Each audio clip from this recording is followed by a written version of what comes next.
Menurut AD dan ART Partai Demokrat, pasal 81 ayat 4 disebutkan bahwa Kongres luar biasa dapat diadakan atas permintaan A.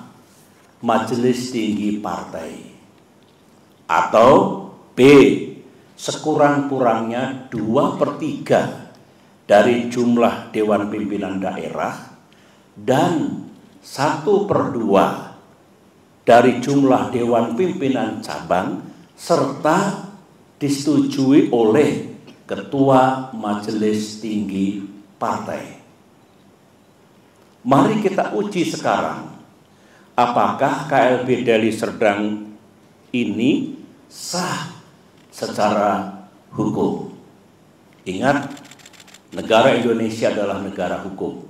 Pasal 1 Undang-Undang Dasar 1945. Majelis Tinggi Partai yang saya pimpin dan kini berjumlah 16 orang tidak pernah mengusulkan kongres luar biasa. Jadi syarat pertama sudah gugur.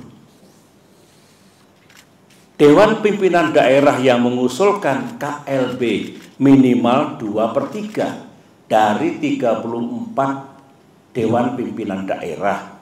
Kenyataannya tidak satupun yang mengusulkan, berarti 0.